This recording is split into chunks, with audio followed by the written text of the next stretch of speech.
They didn't just lose their fortunes in 1929, they lost the very air they breathed. Imagine waking up on a Tuesday morning, the sky a clear, innocent blue, only to look to the horizon and see the end of the world approaching. It wasn't a storm of rain or snow. It was a towering wall of black earth, 1,000 feet high, moving with the speed of a freight train toward your family farm. In the 1930s, Great Plains of America didn't just suffer an economic collapse, they witnessed an apocalypse of nature. This is not a story about stock markets or city bankers jumping from windows. This is the harrowing survival diary of the American farmer, the men and women of the heartland who watched their ancestral land turn against them in a decade-long nightmare known as the Dust Bowl. It was a time when the sun disappeared at noon, when children had to wear gas masks just to walk to school, and when the American dream was literally buried under 6 feet of suffocating, relentless dirt. To understand the magnitude of this tragedy, we must first look at the hubris that preceded it. Before the drought, the Great Plains were promised as a paradise. The Great Plow-Up saw millions of acres of native grasslands stripped bare to feed a hungry world after World War I. For a decade, the rain followed the plow, and the harvests were golden. But nature has a long memory. When the rains stopped in 1931, the soil, now unprotected by the deep roots of the prairie grass, simply gave up. The ground didn't just dry out, it disintegrated. What was once the breadbasket of the world became a vast prehistoric desert, and the winds of the plains found a new, terrifying weapon. The very dirt that had given life to generations was now being lifted into the atmosphere, traveling thousands of miles, even reaching the marble hallways of Washington, D.C.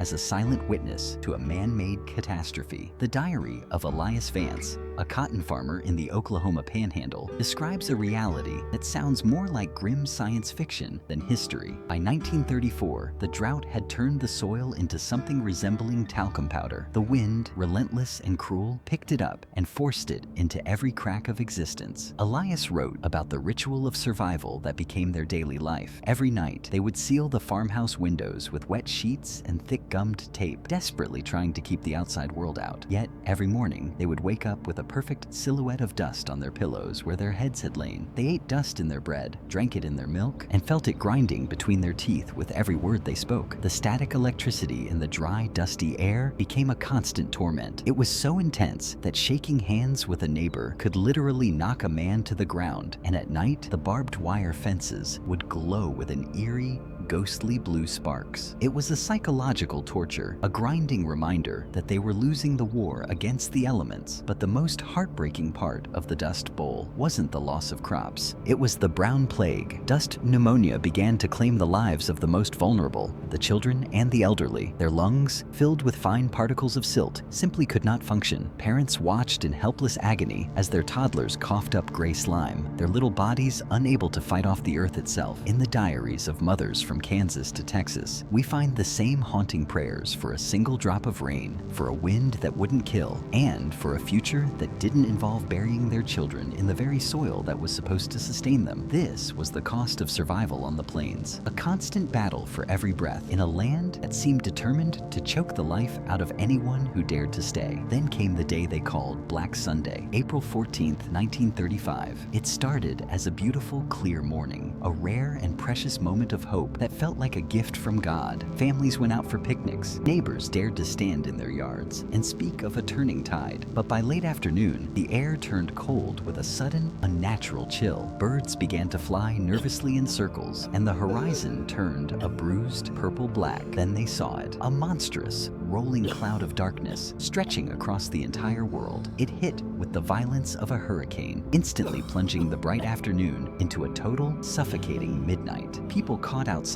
were blinded instantly, unable to see their own hands in front of their faces. Cars were buried on the highways as their engines choked on the grit. Mothers screamed for their children in the sudden void, their voices swallowed by the roar of the wind. For hours, there was only the sound of the earth moving and the primal terror of asphyxiation. Black Sunday didn't just kill livestock, it broke the spirit of the American heartland. In the aftermath of that darkness, the Great Exodus began. It was one of the largest migrations in American history, a trail of tears paved with broken down jalopies, and shattered dreams. Hundreds of thousands of families, labeled Okies and Arkies, packed their entire lives onto rickety trucks. They tied mattresses to the roofs, strapped pots and pans to the sides, and squeezed their children into the gaps of their meager belongings. They were forced to abandon homesteads that their grandfathers had fought and died to claim, leaving behind ghost towns slowly being reclaimed by the sand. They headed west on Route 66, chasing a desperate rumor of green valleys and jobs in the fruit orchards of California. They were the original environmental refugees, driven by a hunger that wouldn't quit and a hope that had been tempered in the fires of a decade-long hell. But the promised land of the West was not what they expected. When they reached the borders of California, they were met not with open arms, but with bum blocks and prejudice. They were seen as invaders, dirty and unwanted, forced to live in squalid roadside Hoovervilles made of cardboard and scrap metal. They worked for pennies a day, picking peaches and grapes under a sun that felt just as brutal as the one they had left behind. They were refugees in their own country, trading the dust of the plains for the mud of the labor camps. Yet, even in the face of this systemic cruelty, the journals of these migrants tell a story of incredible community. They shared their meager beans, played their fiddles by the campfires at night, and kept the flame of the American spirit alive when the rest of the country had turned its back on them. Looking back, nearly a century later, the survival diaries of the Dust Bowl are a testament to a raw, elemental kind of grit. It wasn't the grit of building empires or accumulating vast wealth. It was the quiet, tenacious grit of simply refusing to die. It was the strength to keep walking when the earth itself was trying to bury you. Those who stayed on the plains and eventually learned to heal the land, and those who traveled west to build a new life from nothing, both carry the DNA of a resilience that is almost unimaginable today. They taught us that while the wind may take our homes and the dust may fill our lungs, it can never touch the core of who we are.